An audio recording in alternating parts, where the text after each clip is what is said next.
ॐ सहनाववतु सहनौ भुनक्तु सह वीर्यं करवावहै तेजस्विनावधीतमस्तु मा विद्विषावहै। ॐ शान्ति शान्ति शान्तिः। पठामि संस्कृतं नित्यं वदामि संस्कृतं सदा ध्यायामि संस्कृतं सम्यक् वन्दे संस्कृतमातरं सरस्वति नमस्तुभ्यं वरदे कामरूपिणि विद्यारम्भं करिष्यामि सिद्धिर्भवतु मे सदा। एक छान आपण श्लोक आज नवीन शिकूया, कारण की आता अवघड अवघड आपण चाललोय, तर आपल्याला पाणिनी महर्षींची कृपा पाहिजे. येन धौता गिरः पुंसां विमलैः शब्दवारिभिः तमश्चाज्ञानजं भिन्नं तस्मै पाणिनये नमः. येन धौता गिरः पुंसां विमलैः शब्दवारिभिः तमश्चाज्ञानजं भिन्नं तस्मै पाणिनये नमः. येन ज्यांनी पुंसाम गिरह सगळ्या पुरुषांची म्हणजे जीवांची मानव मात्रांची गिरह वाणी धौता धुवून काढली, तिला शुद्ध केलं. कशाने? विमलैही शब्दवारीभिही, वारी म्हणजे पाणी, वारीभिही पाण्याने. पण कशा पाण्याने? शब्दरूपी पाण्याने. पण ते शब्द कसे आहेत? सुसंस्कृत म्हणजे शुद्ध शब्दांनी, ज्यांनी सगळ्या मानव मात्राची वाणी धुवून काढलेली म्हणजे तिला शुद्ध केलेली आहे, असे पाणिनी महर्षी, त्यांना नमस्कार. तस्मै, त्या पाणिनी महर्षींना नमस्कार. समजा पाणिनी नावांचे दोन लोक असतील तर मग कोणाला पण नमस्कार होईल, म्हणून शब्द वापरला तस्मै. त्या पाणिनी महर्षींना नमस्कार, ज्यांनी चांगल्या संस्कृत सुसंस्कृत अशा शब्दरूपी पाण्याने सगळ्या मानव मात्रांचे काय वाणी शुद्ध करून टाकली, ज्याच्यामध्ये एकही दोष नाही. आणि काय केलं? तमश्चा तमह च अज्ञानजम भिन्नम, या अंधकार रूपी अज्ञानातून, अज्ञान जे उत्पन्न झालं होतं अंधकारातून, भिन्नम म्हणजे त्याला नष्ट करून टाकलं. त्या पाणिनी महर्षींना नमस्कार. म्हणजे ज्यांनी सुसंस्कृत अशा शब्दांनी संपूर्ण मानव मात्रांची वाणी शब्द शुद्ध केले, ज्यांनी अज्ञान जे अंधकारातून आलं होतं त्या अज्ञानाला धुवून टाकलं, अशा पाणिनी महर्षींना नमस्कार. आपण हा श्लोक सुद्धा आता आजपासून ॲड केलेला आहे. आता या पाठामध्ये आपण काय करणार आहोत? क्रू धातू जो आहे, क्रू, क्रूचं रूप होतं करोती. करोती कुरुतः कुर्वन्ति, करोषि कुरुथः कुरुथ, करोमि कुर्वः कुर्मः. या सगळ्या धातूंना वेगवेगळे उपसर्ग लागणार आहेत. प्र परा अपसम अनु अव निस्निर दुस दुर वि आंग नी अदि अपि अति सु उत अभिप्रति परि उप, हे 22 जे उपसर्ग आहेत, जे धातूंच्या पूर्वी लागतात, जे धातूंचा अर्थ बदलून टाकतात, अशा उपसर्गांना आपण क्रू धातूला लावणार आहोत. मग सगळ्यात सुरुवातीला येतोय अणु नावाचा उपसर्ग, जो लागतो क्रू धातूला. मग त्याचा अर्थ होईल, त्याचं रूप होईल अणुकरोती. काहीच करायचं नाही. करोतीच्या पूर्वी जो उपसर्ग आहे, या ठिकाणी अणु नावाचा उपसर्ग आहे, मग त्या अणूला फक्त पुढे लावायचे, अणुकरोती. ह्याचा अर्थ काय होतो? अनुकरण करणे, म्हणजे एखाद्याला फॉलो करायचं, एखाद्याचं अनुसरण करायचं. एक एक वाक्य लागलीच बनवून घेऊया. रामः वसिष्ठं रामः वसिष्ठं अनुकरोति अनुकरोति. मग आता या म च्या पुढे स्वर आल्यामुळे त्याचा अनुस्वार होणार नाही, टिंब होणार नाही. का? तर पुढे स्वर आहे म्हणून. रामः वसिष्ठम अनुकरोति. राम कोणाचं अनुकरण करतात? वसिष्ठांचं अनुकरण करतात. पुढे अ, अधिकरोति. अधि नावाचा उपसर्ग आणि क्रू नावाचा धातू, त्याचं होतं अधिकरोति. अधिकरोति म्हणजे अ, काय? अधिकार गाजवणे बर. किंवा अधिकारी बनून शासन करणे असं पण होऊ शकतो. अधिकरोति. मग त्यांनी काय लिहिलंय? अधिकार करणे. आपण असाच अर्थ घेऊया. मग वाक्य बघा एक. नृपः म्हणजे राजा, नृपम नृपः नृपः राज्यम. इथे पण मच येणार कारण की अ पुढे आहे. अधिकरोति हे त्यांनी दिलेलं उदाहरण आहे. राजा काय करतो? राज्य करतो, अधिकार गाजवतो. पण निगेटिव्ह अर्थात नाही, पॉझिटिव्ह अर्थामध्ये. बर, अधिकरोति. एक एक वाक्य बनवू आणि पुढे चालू. अपकरोति. अप कृ नावाचा धातू, त्याचा होईल अप करोती. सगळेच रूप लिहित नाही, बाकीचे तुम्हाला समजून घ्यायचे. करोती कुरुतः कुर्वन्ति. अपकरोती म्हणजे काय? एखाद्याची निंदा करणं पुढे किंवा बुराई करणं हिंदीमध्ये. तर निंदा करणे, निंदा करणे. वाक्य बनवूया आपण. शकुनीही पांडवम किंवा अनेक आहेत पांडवान अपकरोती. पांडवांची काय करतो? तो निंदा करतो. रामः रामान. निंदा करणे, बुराई करणे, बॅक बायटिंग त्याला इंग्लिशमध्ये म्हणतात. अलम. अलम, आता हा काय उपसर्ग नाही पण असं रूप आहे. अलम क्रू. मग काय होणार? अलंकरोती. त्या टिंबचा ग होणार. एक दिवशी आपण तो सुद्धा नियम पाहूया. अलंकरोती म्हणजे काय? सजवणे, सजवणे. ईश्वरः भक्तान भक्तान अलंकरोति. अलंकरोति. हम्म. अलंकरोति म्हणजे त्यांना काय करतो? सुशोभित करतो, सजवतो, नटवतो. आविष्करोति. आ उपसर्ग, वि उपसर्ग, कृ धातू, आविष्करोति म्हणजे काय? आविष्कार करणं.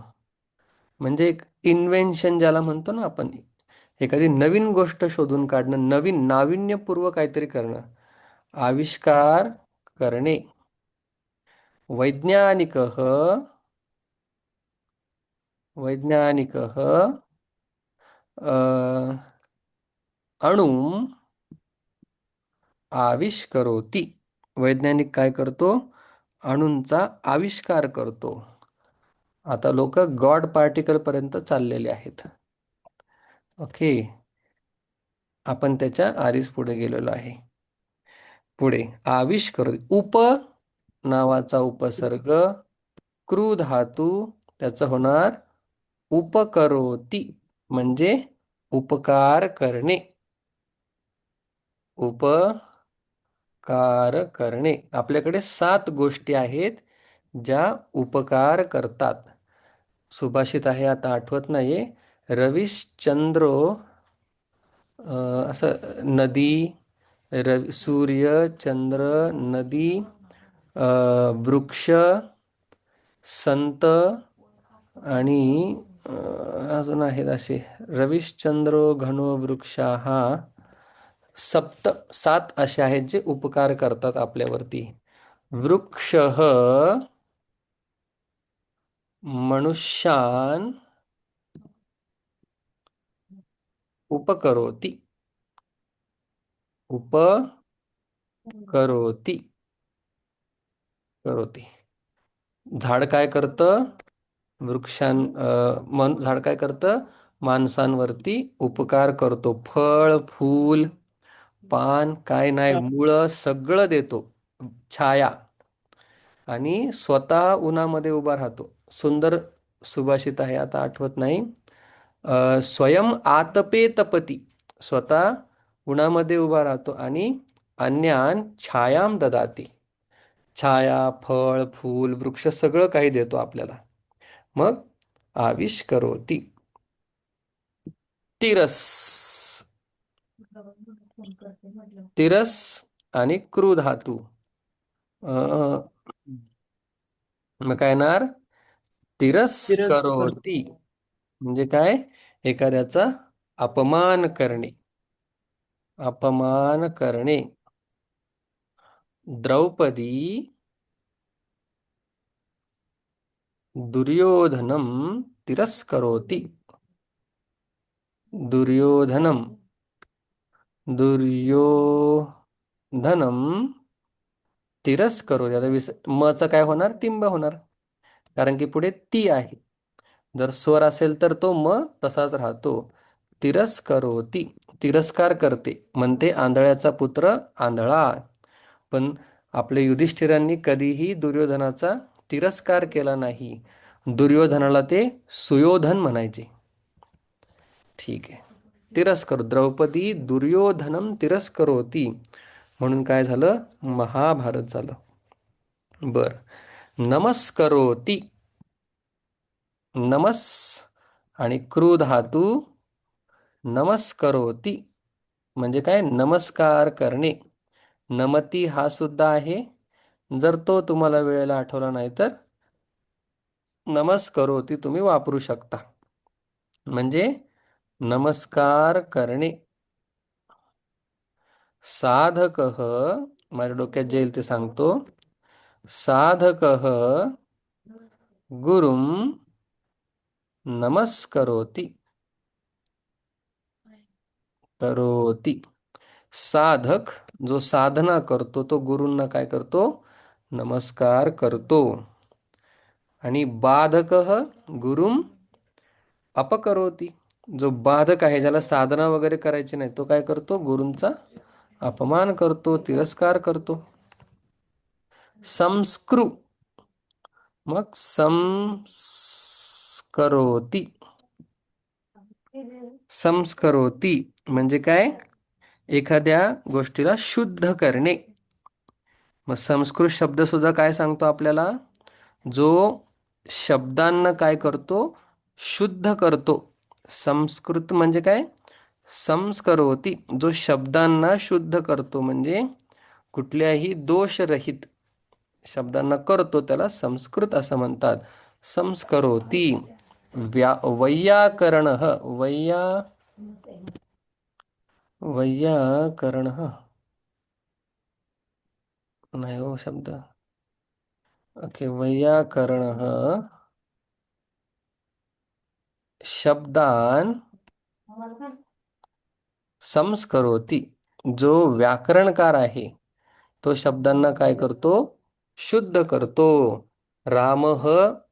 काय? राम शब्दाला शुद्ध केलेला आहे म्हणजे ज्याचं रूप कधीही बदलू शकत नाही, कोणीही त्याला बदलू शकत नाही. ते शुद्ध करतो आणि ते तसेच वापरले जातात. बर. स्वीकरोती. स्वीकरोती. स्वी आणि कृ. स्वीकरोती म्हणजे काय? स्वीकार करणे. एक्सेप्ट करणे. स्वीकरोती. करोती. पंडिताः. पंडिताः. हम्म, पंडिताः कोणाचा स्वीकार करतात? मूढान. जे मूढ आहेत त्यांचा स्वीकार करतात. स्वीकरोती. स्वीकरोती. आता सगळे एक वचनात बनवतोय. पंडित हा असेल तर काय येणार? करोती कुरुतः कुर्वन्ती. मग स्वीकुर्वन्ती असं लक्षात घ्यायचंय. कुर्वन्ती, स्वीकुर्वन्ती. पंडिता हा बहुवचन असल्यामुळे पुढे प्रति करो प्रति नावाचा उपसर्ग आणि क्रू धातू. त्याचं काय होणार? प्रतिकरोती म्हणजे काय करणे? प्रतिकार करणे, विरोध करणे. मराठीतच लिहूया आपण, प्रतिकार करणे. मग काय होतं? अ विरोध करतात. कोण विरोध करतात? हम्म, छात्राः. काय माहित का आठवलंय वाक्य? छात्राः गुरून् प्रतिकुर्वन्ति. कुर्वन्ति काय करतात? विद्यार्थी गुरूंचा विरोध करतात. अशा प्रकारे हे सगळे क्रू धातूची वेगवेगळी उपसर्ग अर्थ लावून केलेली वेगळी रूपं आहेत. ठीक आहे, एकदा वाचतो पूर्ण. अनुकरोती, अनुकरण करणे, करणे. अधिकरोती, अधिकार करणे. अपकरोती, निंदा करणे. अलंकरोती, सजवणे. आविष्करोती, काहीतरी नाविन्य निर्माण करणे, नवीन शोध लावणे. अशा प्रकारे उपकरोती, उपकार करणे. नंतर तिरस्करोती, अपमान करणे. नमस्करोती, नमस्कार करणे. संस्करोती, शुद्ध करणे. स्वीकरोती, स्वीकार करणे. प्रतिकरोती, प्रतिकार करणे. अशा प्रकारे सगळे धातू आहेत. मग या धातूंना जोडून आता आपण एक नियम पाहूया. लंग लकार आहे. लंग लकाराच्या सुरुवातीला अ येत असतो. अपठत, अपठताम, अपठन किंवा असेवत. मग लंग लकार आहे कशावरून कळतं आपल्याला? अ सुरुवातीला असतो. मग या ठिकाणी नियम सांगतात ते ऐका. की हा जो अ आहे तुम्हाला आधीच सांगितलेला आहे ज्यावेळी लंग लकार शिकवला होता. पण पुन्हा एकदा आपण त्याची उजळणी करूया. धातूच्या पूर्वी लागतो. मग तुम्हाला वाटेल की कायच हा नियम आहे, आम्हाला आधीच माहिती आहे. धातूच्या पूर्वी लागतो. मग जर धातूमध्ये अप, ठीक आहे, आणि अ करोत. आता मी त्याचं भूतकाळातलं रूप लिहितोय, लक्ष द्या. अपकरोत. मग आता क्रू धातू आहे, मग त्या अपच्या सुरुवातीला लागेल का? नाही. ते सांगतात लंग लकारामध्ये जो अ लागतो हा धातूच्या पूर्वी लागतो. मग आता याचं काय होणार? अपाकरोत. लक्ष द्या, अपाकरोत. नाही तर तुम्ही काय करणार? धातूच्या सुरुवातीलाच अ लावाल तर ते चालणार नाही. उपसर्गाच्या सुरुवातीला लावून चालणार नाही. आता गंमत बघा, तुम्हाला वाटेल हा खूप सोपा नियम आहे. प्रति आणि अकरोत. आता काय होईल कोण सांगेल? प्रति अकरोत. हम्म अप्पा करोत. मग आता या ठिकाणी धातूच्या सुरुवातीला अ लागलाय, बरोबर आहे. पण मग या हम्म. ठिकाणी ईच्या पुढे अ आलेला आहे. मग धातूच्या पूर्वी जर अ लावला आणि अ लावल्यानंतर उपसर्ग आणि या अ मध्ये ऐका, उपसर्ग आणि या अ मध्ये जर संधी होत असेल तर ती संधी करूनच आपण लिहितो. आपण असं कधीच लिहिणार नाही प्रति अकरोत. येते का लक्षात? मुद्दामून तुम्हाला कळावं म्हणून लिहितोय. प्रति अकरोत असं न लिहिता आपण या ठिकाणी संधी प्रत्यकरोत होणार. मग तुम्ही म्हणाल अरे अरे बापरे, याच्यामध्ये तर अ नाहीच आहे. मग हे भूतकाळाचं रूप कसं काय झालं? अहो अ आहे, पण त्या ती मधला ई आणि तो भूतकाळाचा अ मिळून झाला प्रत्यकरोत. सर अजून एक उदाहरण द्या. अणु प्लस अकरोत. हो आणि मग आता या ऊचा काय होणार? व होणार अन्वकरोत. बापरे, हे तर आता अवघड झालं. हा, म्हणूनच ते आपल्याला सांगतायत की तुम्ही धातूच्या सुरुवातीला अ लावायचा. वी प्लस हरती आपण असा धातू बघितलाय. मग त्या अ लागल्यानंतर काय रूप होतं? अहरत. मग त्या वी मधला हम्म. ई आणि अहरत यांचं मिळून काय होतं? व्यहरत. भूतकाळाचं रूप. तुम्ही म्हणाल हे भूतकाळाचं कसं काय? अ नाहीये, अ आहे, पण त्या ठिकाणी संधी झालेली आहे. इतकं ठीक आहे. बरं, चला अजून एक पाहूया. नाही कळलं विचारा. स्वी प्लस अकरोत. सर तुम्ही अकरोत करोत का लिहिताय? कारण की क्रू धातूचं भूतकाळातलं रूप अकरोत आहे, म्हणून अकरोत लिहितोय. मग या ठिकाणी स्वी मधला ई आणि तो पुढचा अ मिळून स्वीय होणार स्व्यकरोत. स्वीय हम्म, स्वीय करोति. स्व्यकरोत. हम्म. कारण की स्वी मध्ये ऑलरेडी स अर्धा व अर्धा आहे. मग त्या ईचा हम्म. काय होणार? य होणार. स्व्यकरोत. हम्म. बर. प्र उपसर्ग आणि अहरत. मग काय होणार? प्र मधला अ आणि पुढचा अ मिळून दीर्घ संधी होणार. प्राहरत. प्र प्राहरत. अ आणि अ झाला आ. प्र किती सोपा नियम आहे. धातूच्या पूर्वीच अ लागतो.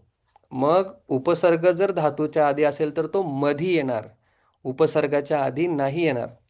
आणि मग एकदा का आपण उपसर्गाच्या नंतर जर अ लावला तर जो पण संधीचा नियम असेल तो संधीचा नियम त्या ठिकाणी होणार आहे.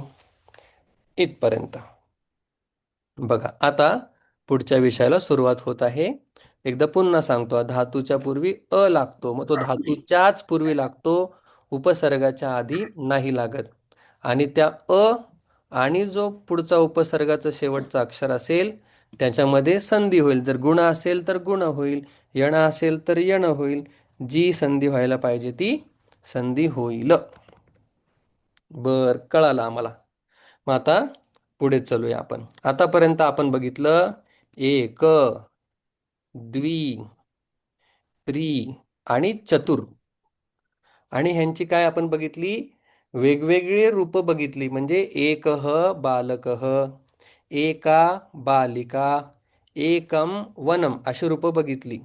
मग मी तुम्हाला सांगितलं होतं एक पासून ते चतुर इथपर्यंतच लिंगभेद आहे. म्हणजे लिंग बदललं की ते रूप सुद्धा बदलेल. आता तुम्हाला हे माहिती आहे तरी पण एक सांगतो मी. बघा, चतुरचंच आपण घेऊया. एक पासून ते चार पर्यंत लिंगभेद आहे. म्हणजे बोलताना आपण बोलणार चत्वारः बालकाः. स्त्रीलिंग असेल तर चतस्रः बालिकाः आणि चत्वारी वनानी. मग हे कुठपर्यंत आहे? एक पासून ते चार पर्यंत आहे. मग पुढे काय? पुढे कुठलंही लिंगभेद या ठिकाणी नाही. मग आपण कसं म्हणणार? पंच बालकाः, पंच बालिकाः, पंच वनानी. बनाने. म्हणजे लिंगानुसार त्या जे संख्या विशेषण आहे त्यांच्यामध्ये भेद होत नाही. इथपर्यंत क्लिअर आहे? मग पंच सगळ्यांना तसंच लागतं. तसंच पुढे काय आहे? षड. बरोबर. पंच, षड, सप्त, अष्ट, नव हम्म. आणि दश दश. दश मग आता हे सगळीकडे सारखंच राहणार. म्हणजे षट बालकाः, षट बालिकाः, षड वनानी. म्हणजे सहा मुलं, सहा मुली, सहा वन. सप्त बालकाः, सप्त बालिकाः, सप्त वनानी. अष्ट बालकाः, अष्ट बालिकाः, अष्ट वनानी. मुद्दामून रिपीट करतोय. नव बालकाः, नव बालिकाः, नव वनानी. दशबालकाः दशबालिकाः दशवनानी. म्हणजे 5 नंतर ते 10 पर्यंत कोणताही भेद नाही. ठीक आहे. पंच, षड, सप्त, अष्ट, नव, दश. मग मी तुम्हाला एक छोटीशी कविता सांगितली होती, जी संस्कृत भारतीने आपल्याकडून वधवून घेतलेली आहे. कशी? एकम द्वे वदन्तु सर्वे त्रीणि चत्वारि आणयवारि पंच षट् कराभ्यां फट् अष्ट सप्त अष्ट संस्कृतनिष्ठ नव दश भाषा प्रवेश. मग सर, हे पंच बालिका वगैरे कळालं, पण ह्या पंच षड सप्त अष्ट या सगळ्या शब्दांचे सातही विभक्त्यांमध्ये बनतात का? का नाही बनणार? जर मला असं म्हणायचं असेल, 5 मुलांच्या वह्या आण, मग कुठली विभक्ती होणार? मुलांच्या. पंच चा संबंध म्हणजे ते षष्टी. मग बघा बघा, पंच पंच पंचभिः पंचभ्यः पंचभ्यः पंचानां पंचषु हे पंचबालकाः अत्र आगच्छन्तु संचिकाम् उद्घाटयन्तु. ए 5 मुलांनो, किंवा अरे 5 मुलांनो, अहो 5 मुलांनो, इकडे या. तसं हे सातही विभक्त्यांमध्ये चालणार. आता 7 वाक्य कसे बनवायचे तुम्हाला माहिती आहे, म्हणून प्रत्येकाचे 7 वाक्य बनवत बसत नाही. ठीक आहे. पंच, जर मला असं एक बनवतो, चला. मी 5 बालकांबरोबर जातो. अहम पंचभिः बालकैः सह गच्छामि. नाही कळलं विचारायचंय. बालकैः सह गच्छामि. मी 5 मुलांसोबत जातो. मग पंचभिः बालकांसोबत. मग बालकांसोबत म्हणजे बालकैः. मग जर बालकैः तृतीय विभक्ती असेल तर 5 शब्दाची कुठली विभक्ती होणार? गच्छ पंचभिः तृतीयाच होणार. ठीक आहे. असं सातही विभक्त्यांचं, गच्छ जसं 5 मुलांची वही आणा. पंचानाम बालकानाम. समजतंय ना? बालकानाम पुस्तकानी आनय. 5 मुलांची पुस्तकं आण, असे मी आज्ञा करतोय कोणाला तरी. आनय, 5 मुलांची काय कर? पुस्तकं आण. तर मी असं नाही बोलणार पंच पुस्तकानी आनय. मग पंचानाम बालकानाम, 5 मुलांची. कारण की 5 हे बालकांचं विशेषण आहे, म्हणून बालकाची जी विभक्ती बालकानाम, तीच पंच शब्दाची विभक्ती होणार. पंचानाम बालकानाम. मग जसं पंच झालं, तसं षड सुद्धा. सर, मला एक प्रश्न आहे. या ठिकाणी तर पंचन दिलेलं आहे आणि तुम्ही तर पंच पंच म्हणताय, तर त्या न चा लोप होतो सूत्र लागून आणि त्याचं रूप बनतं पंच. जर तुम्ही पुस्तकात बघितलं तर त्यांनी पुढचा शब्द दिलाय शश. मग या शशचं काय रूप होतात बघा? षट, षट, षड्भिः षड्भ्यः षड्भ्यः षण्णाम षट्सु. मग तुम्हाला ह्या ट चा ड कधी होतो हे मी वेगळं सांगायची गरज नाही. जस्त्व नावाची संधी आहे. त्या ट च्या पुढे जर मृदू व्यंजन आलं तर त्या ट चा त्याच्याच वर्गातील तिसरं रूप होतं. मग झालं षड. ठीक आहे. षड. मग पुढे सांगतात सप्तन. सप्तन. मग तो कसा चालतो? सप्त सप्त सप्तभिः. बघा, कुठल्याच ह्याच्यामध्ये फरक नाही, सगळे सारखेच आहेत. टेन्शन नाही आलं पाहिजे. पंच पंच पंचभिः. सप्तचं काय झालं? सप्तभिः. पंचचं काय झालं होतं? पंचभ्यः. सप्तचं सप्तभ्यः सप्तभ्यः. पंचानाम सप्तानाम पंचसु सप्तसु. अशा प्रकारे तेच तेच प्रत्यय त्याला लागतायत, फक्त शब्द बदलत आहे. पुढे आहे अष्ट, अष्टन. मग अष्टंचं कसं होतं? दोन दोन रूप बनतात. अष्ट सुद्धा आहे आणि अष्टव सुद्धा आहे. अष्ट ठीक आहे. अष्ट, अष्टौ, अष्ट अष्टौ, अष्टभिः, अष्टभ्यः, अष्टभ्यः, अष्टानाम, अष्टसु किंवा अष्टासु. ठीक आहे. दोन दोन रूप आहेत. एक रूप जरी लक्षात ठेवलं तरी भरपूर आहे. पुढे आहे नवन. जर वेगाने जात असेल तर सांगा. नवन म्हणजे नव, नवभिः, नवभ्यः, नवभ्यः, नवानाम, नवसु. मग ह्या नवभीचा अर्थ काय हम्म, होईल? नऊ बरोबर. याचा अर्थ काय होईल? नऊ साठी. मग ते जे पण विशेषण असेल, नऊ मुलांसाठी वगैरे काही. नवभ्यः, नवांपासून, नवानाम, नवांचा, नवसू, नवांमध्ये. तुम्हाला प्रत्यय माहीतच असतील, नसतील माहीत तर एकदा प्रत्ययाची रूपं तुम्ही पाहून घ्या. दशन. बघा दशन. द ओय द शन काय होते? ये द शन. त्याचं कसं होणार? जसं पंचचं झालं तसंच. दश, दश, दशभिः, दशभ्यः, दशभ्यः, दशानाम, दशसु. अशा प्रकारे हे 5 पासून 10 पर्यंतची रूप आहे. बघा आता एक वाक्य बनवतो म्हणजे अजून क्लिअर. दशसु बालकेषु, 10 मुलांमध्ये रामः श्रेष्ठतमः. तुम्हाला लक्षात असेल जेव्हा आपण अनेकांमधून एकाला बाजूला काढतो तेव्हा तमः प्रत्यय वापरतात. जेव्हा फक्त दोघांचं कंपॅरिझन करतो त्यावेळी तरफ प्रत्यय. दशसु बालकेषु, 10 मुलांमध्ये रामः श्रेष्ठ, श्रेष्ठ नाही श्रेष्ठतमः. मग हे कसं बोलणार?